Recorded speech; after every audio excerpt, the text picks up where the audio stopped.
Seguimos con Gracias por venir con Robert Santiago por Latinísima. Aquí hablamos todos.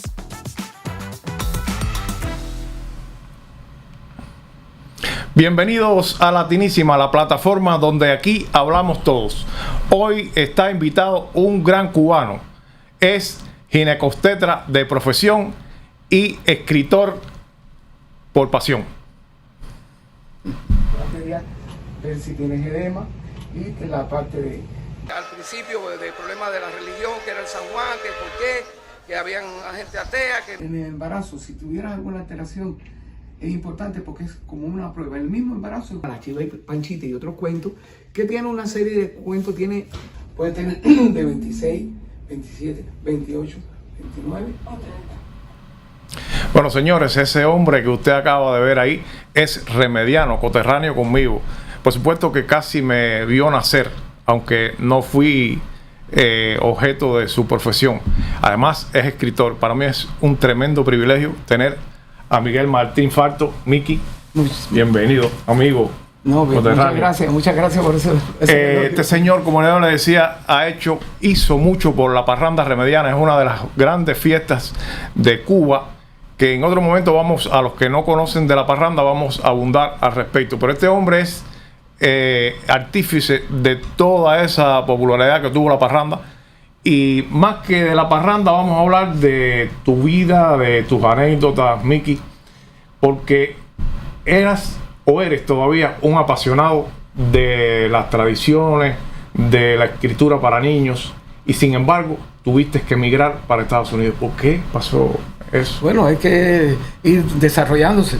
Algunas veces yo más que todo tenía un apego a mi pueblo, y los apegos no son buenos. Los apegos tienen amor, pero los apegos aguantan. Entonces, para poder seguir el desarrollo que tú viniste a hacer en la tierra, pues necesitas seguir, y ya en esos momentos ya necesitaba expandirme para poder publicar más libros, para poder hacer mejor labor. Entonces, serie de cosas me hacía falta por eso. ¿Te sentiste en algún momento frustrado en algo? Porque eras un ginecólogo con tremendo prestigio en Cuba y en Remedios fundamentalmente. Sí, yo desarrollé mi trabajo allá en el hospital. Siempre había sus limitaciones en las cosas, pero bueno, había que seguir para adelante, echar para adelante y seguir echando para adelante. Lo único fueron los recursos, las cosas que faltaban.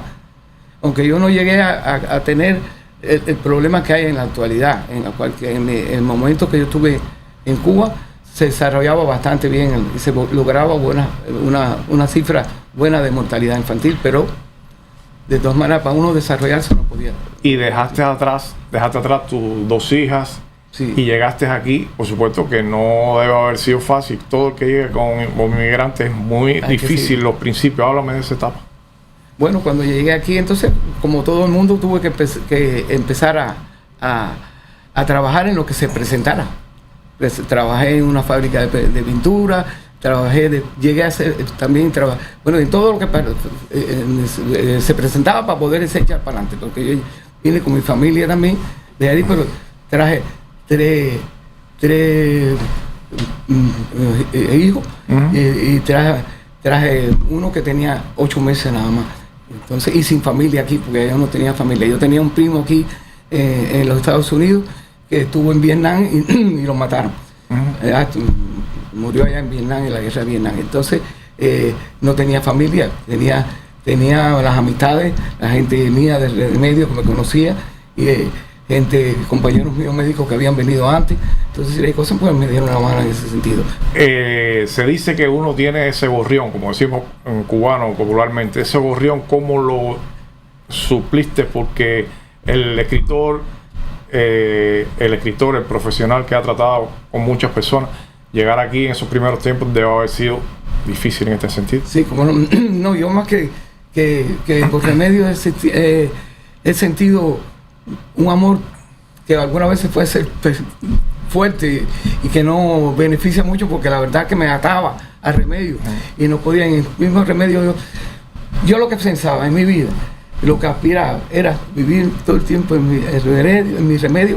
Cuando fuera viejo, irme para el parque a oír las campanadas de la iglesia y esas cosas de mi pueblo que no concebía ni siquiera irme a Caibarien o a Santa Clara a vivir. No, yo quería vivir todo el tiempo en remedio, pero bueno, hubo que partir, porque eso no es tan importante, tan bueno en el sentido que es un apego que no te deja desarrollar. Sin embargo, tuviste que romper esa cadena. Hay que romperlo, figúrate, si no queda otro remedio, hay que venir para adelante.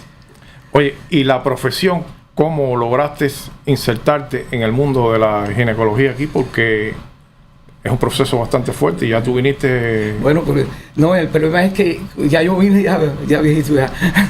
Y entonces ya tenía mis años y entonces cuando aquello había que revalidar completo y entonces igual que ahora, ¿no? Pero... Y entonces yo lo que hice, como mi especialidad es la obstetricia y la ginecología, pues entonces lo que hice, fui y me hice Miss Guay, que es partero. Y eso es lo que en estos momentos mi licencia es de Miss Guay. Y entonces ahí puedo hacer partos y puedo tratar a embarazadas, siempre y cuando con la asesoría de un MD atrás de mí. Pero por supuesto que tú eres casi igual que el ginecólogo. Claro, bueno, todas las cosas que uno estudie y que entiende, pues se puedan aplicar. Y bueno, yo era especialista en primer grado en ginecología obstetricia desde hace muchos años. Y en Cuba, no se puede descartar que eran muy buenos claro, profesionales. por supuesto, ahí tuve los mejores profesores en Cuba. En el materno de Santa Clara me gradué de especialista y había muy buenos profesores ahí. Y siempre hubo buenos profesores. Miki, en la ginecología, algo inusual que te haya pasado, cosas. El ginecólogo atraviesa, imagínense, las mujeres en un parto, situaciones dentro de esos periodos, tantas personas, algo inusual que te haya... Mira, lo que más el ginecólogo teme del parto es la distocia de hombro, que es terrible. Y una vez me sorprendió porque la verdad que no parecía que fuera un macrofeto. Además, nosotros no teníamos ultrasonido, y aquí tienes todo ultrasonido. Nosotros, más o menos por cálculo, no habíamos visto. Yo no había visto, no parecía un macrofeto. De pronto salió la cabeza y después no salía. Figúrate, eso es una cosa horrible porque ni puedes hacer una cesárea porque ya la cabeza está así y ni puedes tampoco hacerle parto. Entonces tienes que hacerle una serie de maniobras y entonces cuando tú te pones nervioso tú te tienes que sedarte, ¿no? Hay que ver. Y entonces pues me acordé de que podíamos, para que el nené pudiera salir, pues metí la mano, saqué el brazo, cayó y lo pude sacar. Una alegría terrible porque el nené se nos salvó. Oh, qué bien. Esto fue una de las más fuertes. Oye, y rompiendo reglas. Sabes que en todos los oficios, en todas las profesiones, hay momentos que tienes que romper reglas. Romper reglas de todo tipo, incluso como ser humano, sentimental. A veces ver una mujer bonita, que la viste en la calle un día, la miraste con ojos de mozo y te la tienes que presentar como ahora paciente. Ahora me pongo un poco en este sentido. Bueno, primero hay que el respeto de la profesión. Pero no, pues figúrate, uno ve a la muchacha, pues vaya, que le agrade en ese sentido, pero primero que todo, la ética. Y eso sí es importantísimo. Entonces, después que salgamos de ahí, pues entonces sí puede haber... ¿Te pasó algo? A ver, dime, cuéntame. Bueno, no, en el sentido de que, bueno, mi actual esposa fue mi paciente. Ajá. Y fue el que le hice yo el parto. ¿Y cómo fue eso? ¿Cómo fue? Después entonces ya empezamos, por un lado y por otro, y la verdad que estábamos muy enamorados. Y entonces pues mi esposa ahora. ¿Y todo duró? Todo sin problema ninguno, todo bien. Ella me dio mucha fuerza. Uno estaba en crisis y entonces nada, el amor llegó fuerte. Y llegó por la ginecología. Llegó porque la conocí ahí en mi consulta. Oye, en Remedio, en Cuba. Ajá. Háblame de algún momento funesto dentro de tu trabajo como ginecosteta. Sí, mira, yo soy una persona divertida siempre. a mí de verdad nunca me hubo ningún tipo así problema que yo viviera ahí en mis consultas, en mi trabajo desde el punto de vista de la obstetricia. Sí, lo único que sí tuve que hacer muchas guardias, porque nosotros éramos, cuando yo llegué a la ginecología allá en el hospital de Remedios, no había nada más que un solo especialista. Los demás eran médicos generales en función de obstetricia. Y entonces las guardias eran muy seguidas. Entonces no es fácil nosotros hacer 24 horas de guardia y al otro día seguir trabajando. Eso es lo que teníamos los médicos en la actualidad. Es más, cuando yo no había hecho la obstetricia, porque yo no hice obstetricia desde el internado. Yo fui médico, hice el rotatorio, que fueron las 4 especialidades. Y entonces cuando yo... Cometiste algunos errores. Por esa oscuridad, por esos cansancios. No te pasó nada. Gracias a Dios, pues yo salí bastante bien. Ahí están mis pacientes que lo pueden decir. Sí. Salí bastante bien. Siempre se te complica. Se cumplió una señora que en sí yo no hice la cesárea. La cesárea la hizo otra persona, pero yo estaba como jefe de servicio y tuve que ir a atenderla. Y entonces, nada, eso se siente uno... ¿No te da nostalgia cuando estás viendo la tecnología que hay aquí en este país? No, figúrate. Y lo que atravesaste como ginecólogo en Cuba, que quizás no haya llegado a Cuba ni llegará jamás en lo que estás trabajando actualmente. Bueno, ahora tenemos de todo. Ahora tenemos ultrasonido. Mira, por ejemplo, nosotros tenemos el problema de los síndromes de Down, que enseguida lo estamos viendo. Tenemos ultrasonido. Nosotros tuvimos un ultrasonido al mucho tiempo que lo consiguieron en Remedios por un general que era remediano, y entonces le dieron eso. Pero el ultrasonido era para todo Remedio completo. Y entonces nada más nos lo utilizábamos una vez y acaso pues. ¿Y aquí cómo es? No, aquí tú le haces ultrasonido cuando tú quieres. Cuando lleva el momento y influye cualquier duda, pues tiene toda una serie de ultrasonidos más. O sea, entonces el ultrasonido te ayuda mucho. Acuérdate que nosotros allá en Cuba, el ginecólogo te tenía que cuidarse estos 2 dedos, porque estos eran los ojos. No sé, aparte, no porque no tuviéramos, porque no teníamos tampoco, pero después no tuvimos hace mucho tiempo. Pero estos eran nuestros ojos. Y por ahí diagnosticado embarazo. ¿Todavía sigue eso allá? Sí, llegamos a diagnosticar embarazo, incluso hasta ectópico. Nosotros le llegamos a diagnosticar con estos 2 dedos. Yo le decía, tengo que cuidarme de estos 2 dedos más que la niña de mis ojos. Así mismo. Así es lo que es. O sea, y cuando estás en estos trabajos con tu familia, ¿cómo aceptan? Después que estuviste con tu esposa nueva, ella quizás no haya tenido celo el matrimonio anterior. ¿Cómo funciona eso en la casa a un ginecólogo que sí tiene que seguir en su actividad diaria? No, está bien, no, eso no tiene ningún problema. Ya no vienen celos en la casa, no vienen... Tranquilo, nada más, ya somos un poco viejos ya. Sí, pero antes de haber existido... Sí, pero no. Yo encontré el amor de mi vida, de verdad. Y lo encontré y ya, tranquilo. Vamos a hablar un tanto de la literatura. ¿Cómo te viene ese amor, esa pasión por la literatura y la parte infantil? Bueno, mira, la parte infantil, la literatura también, mira, tiene que ver con esto, con mi pueblo. ¿Sabes? Con mi pueblo, Remedios. San Juan de los Remedios. ¿Por qué? Porque mira, en mi época de estudiante escolar, cuando estuve en la escuela de las Duyos, en 4º grado, se enseñaba historia de Remedios. No sé si en la actualidad también se enseña historia de Remedios. No quiero decir que no, eso porque no sé si pero eso me ayudó muchísimo, porque yo me enamoré de Remedios por la historia que vi de Remedios, cómo era de las primeras villas que fundadas por los españoles, todas esas cosas, el Huije, la Gritona, todas las leyendas, el Indio Martín, todas esas leyendas me las dieron a mí en la escuela, que yo no lo hubiera sabido, y por ahí entonces ¿Y qué pasa? Que empecé yo entonces a escribir para los niños. ¿Por qué? Porque lo que me acordaba de eso era mi niñez.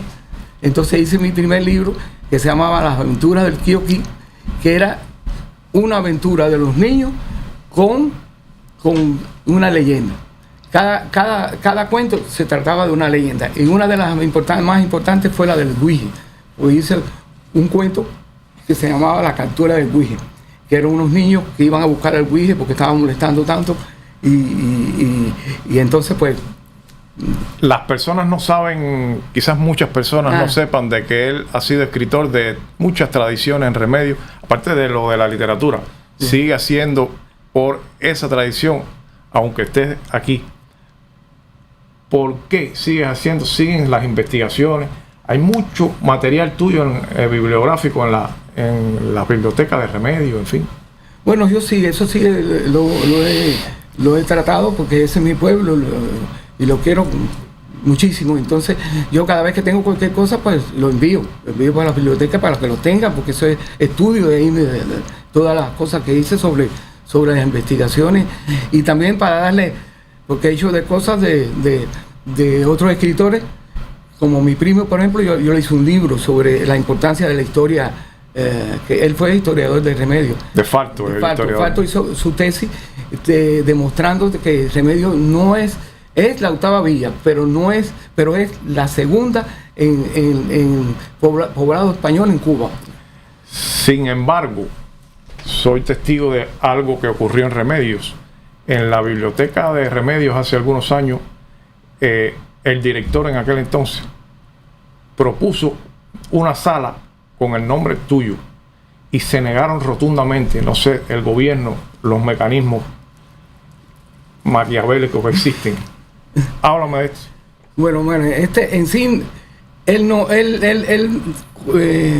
lo que hizo fue que cuando conoció la obra, yo le iba llevando los libros que yo iba publicando para que estuvieran ahí.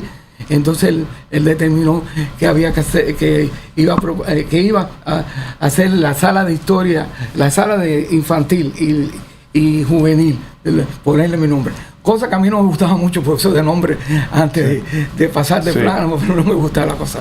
Pero bueno, siempre se influye uno.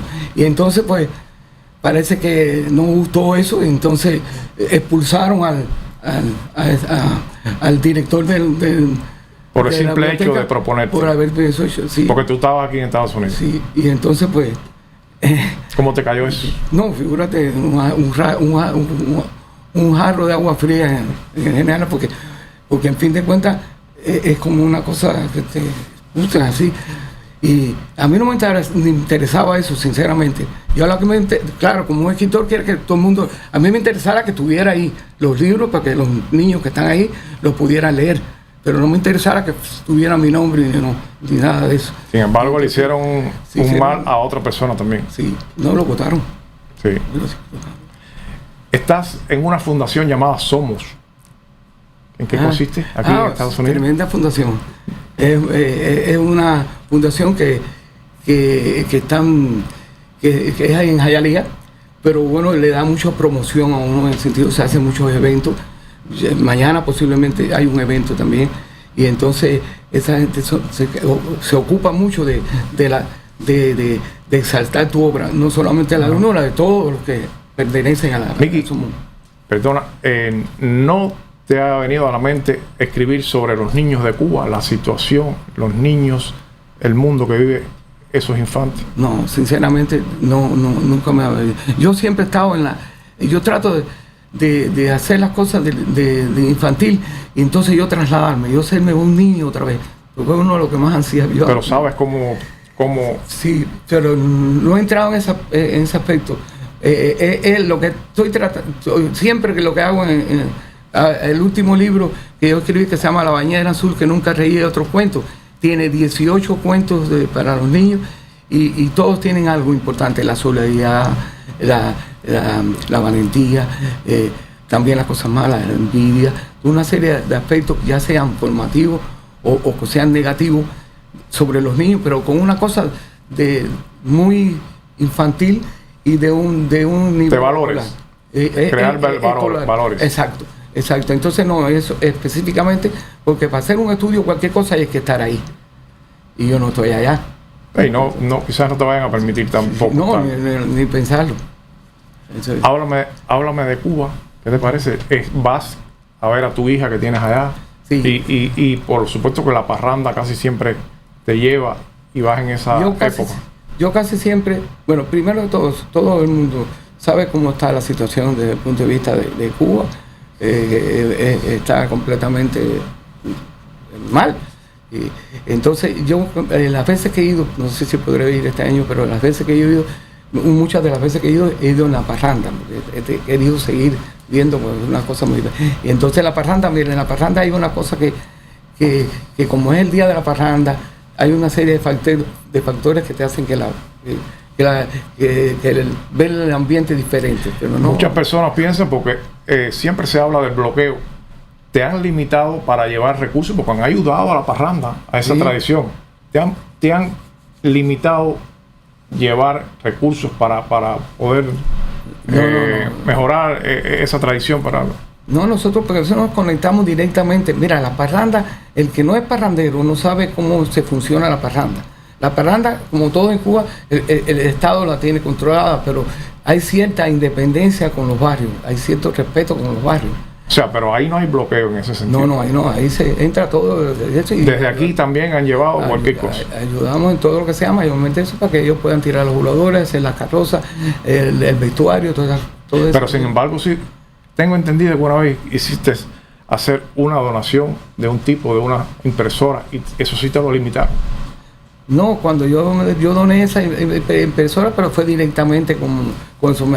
Cuando llegué a yo doné como un scan, para poder inclusive, no solamente a la parranda, sino poder en el archivo de historia y todas esas cosas, poder escanear documentos que se puedan perder por el tiempo, en el archivo de la iglesia y todas esas cosas. Entonces yo le llevé a la persona que estaba en eso un scan. Entonces cuando llegué a Santa Clara no querían pasarle el scan. Entonces yo no soy valiente ni esas cosas, pero cuando pasa de mi pueblo y con las cosas de la historia, no hay que huirme. Entonces yo le dije que yo no me iba a ir hasta que no pasara ese scan. Y ese scan tenía que ir para allá, para Remedio. Entonces logré pasar. Aún cuando usted es una gente bastante ecuánime, han tratado de frustrarle muchas cosas para hacer el bien a ciertas personas, ¿cierto? No, mira, yo lo único que algunas veces, bueno, como es lógico, eso es una política de tratarte de apartar completamente. Sí. Eso es normal y eso lo sabe todo el mundo, que eso es una política normal de ese gobierno. No quieren que te tapan por todos lados. Bueno, ya estamos a punto de terminar el programa. ¿Algún mensaje como profesional de la ginecología? ¿Algún mensaje como el escritor que escribe para niños? ¿Qué te da inspiración de decir a la humanidad? Y por supuesto a los cubanos que nos oyen muchísimo y otros públicos. Bueno, pero ya las embarazadas, que las quiero siempre, lo que hago es que siempre estén positivos. El estar en vibraciones positivas es lo mejor del mundo para poder llegar, porque en fin, el mundo es normal si nosotros sabemos utilizar una de lo que tenemos dentro, que es la ley de mentalismo. Es decir, si nosotros estamos en positivo, todo va a salir bien. Todo va a salir. Ese es el mensaje que yo veo, que traten de controlar su mente y controlar sus emociones. Eso es vital para la vida en general. Entonces, en el embarazo yo siempre le hago profilaxis, le digo que traten de ver las cosas, porque tenemos un problema que nosotros, los medios, algunas veces casi siempre ponen al parto como una cosa traumática. La gente tiene temor. Es decir, tú miras una película con un parto y la mujer está, que te está dando, eso no es así. Hay que ver cómo va haciendo, entonces nos puede ayudar. De la decisión que usted tomó hace 27 años que vino para acá, para Estados Unidos, ¿qué le parece a esa decisión?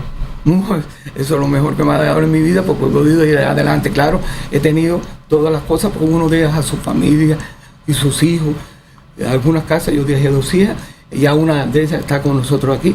Uno siempre tiene la experiencia de tenerlo todo para acá, pero bueno, hay que dejar que se desarrolle.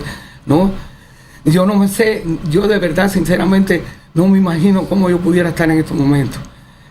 Usted me mira el espejo de otros. El remedio, sí, porque con esos apagones, con esas cosas, con esa... Loco hubiera estado. Ya por lo menos uno tiene su edad y entonces tiene que adaptarse a la vejez, a las cosas. Yo me viera viejo allá en el remedio. La verdad que sinceramente hubiera sido traumatizante. Así que... Bueno, Miguel Martín Falto, es un privilegio haber estado con usted en esta plataforma latinísima.net, que además salimos por Euforia, por Roku, Fire y las plataformas de YouTube. Me dijiste ahora mismo de que es el mejor paso que diste hace 27 años. Claro, y has logrado un futuro como el que quizás... Como el que uno aspira. Como el que aspira. Sí, eso es sin ninguna duda. Llegaste entonces a este país para decir gracias por venir. Exacto, perfecto. Gracias, mi amigo. Y gracias por Éxito. invitarnos y poder hablar. Como siempre. Gracias.